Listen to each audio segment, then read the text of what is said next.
What up, guys? Nerd Scum here. I know this is coming at you a little bit late, so today I'm going to be doing a 2-for-1 with Deadpool Kills the Marvel Universe Again number 3, as well as Defenders number 4. So let's go alphabetical and start with Deadpool Kills the Marvel Universe Again number 3. Number 1, no major typos or misprints in this book, which is, it's nice. I like that. That's kind of what I look for in a book, to be honest. But beyond that, so this book is very clearly what it is. It's a cash grab. It is a sequel to a highly popular character's highly profitable story or book.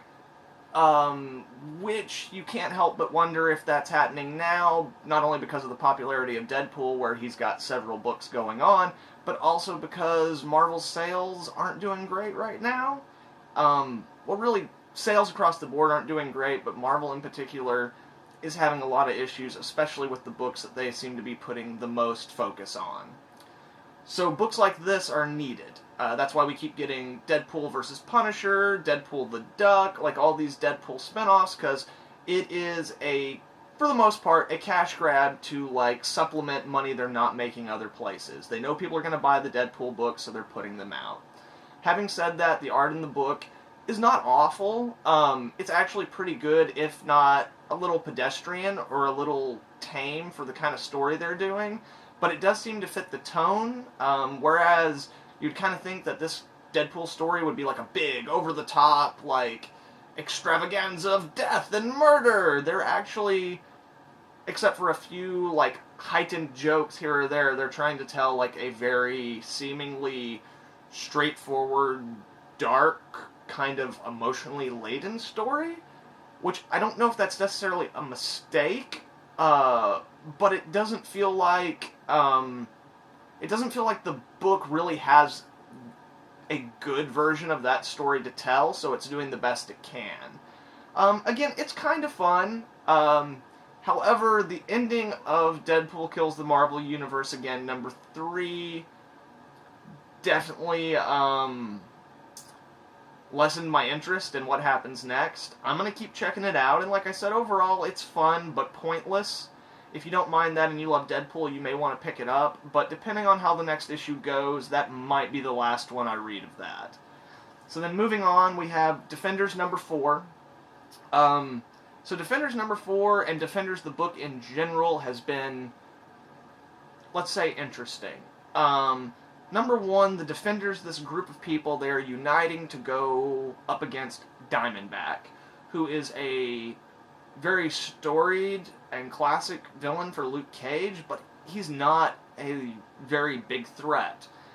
In the story, they do give him superpowers, which allows him to fight more and to do more things, make him a little bit more of a legitimate threat, but still it's questionable if the Defenders coming together is what's necessary. Honestly, I think that Luke Cage and Jessica Jones could have taken out Diamondback on their own.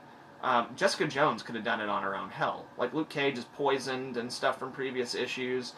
They brought Blade in as a delivery boy, which was frickin' horrendous and pissed me off to no end. But those are previous issues. Let's talk about this issue.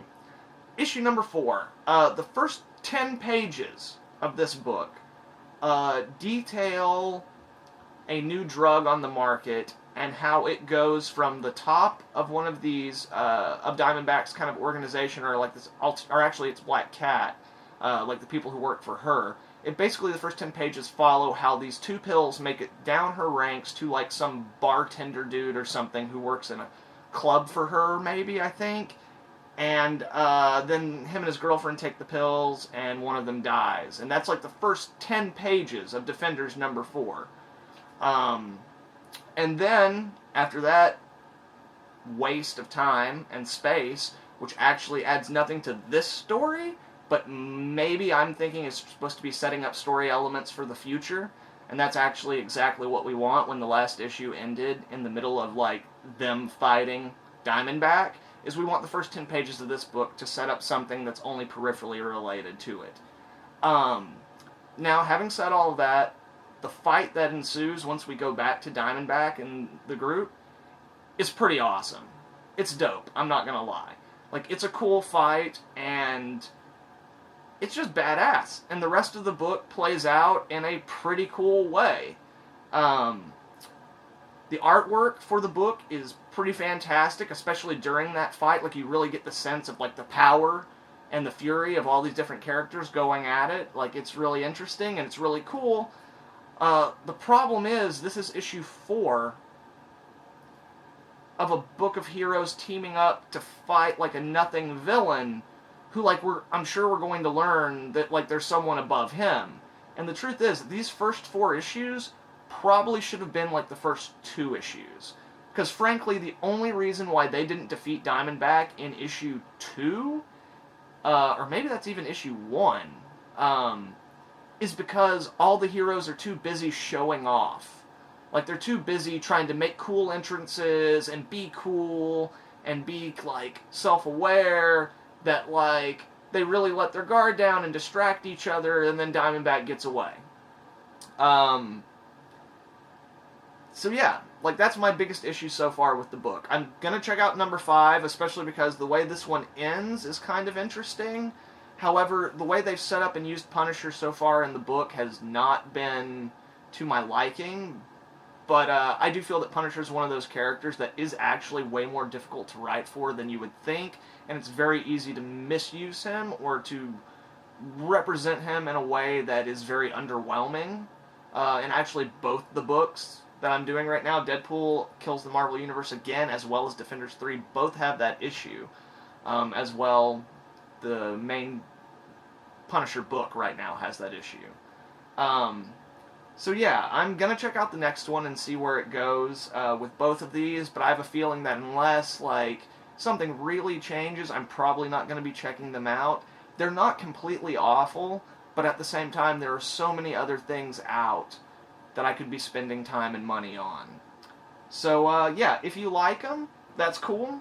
Keep checking them out, but that's just the way I feel about it. These 2 books are mediocre at best, and this one is especially disappointing just because, like, a lot of these are characters that are, like, Bendis baby characters. Like, these are the characters, a lot of them, or some of them, are characters he cares about, and this should be a story that's really up his alley, and it seems like it's definitely written for the trade. As opposed to having, like, an action-packed, full story with, like, cool stuff happening all the time, and, like, these characters getting into amazingly interesting situations. It's more like, something happened and now we'll talk about it for 5 or 6 pages. And then, like, in, 3 or 4 issues down the line, something really cool will happen. So stay tuned and wait for that. So anyway, guys, those are my thoughts. Let me know what you guys thought about the book down in the comments. If you liked this video, give it a like. If you did not like this video, give it a dislike. I don't care. And yeah, just let me know what you guys thought about it.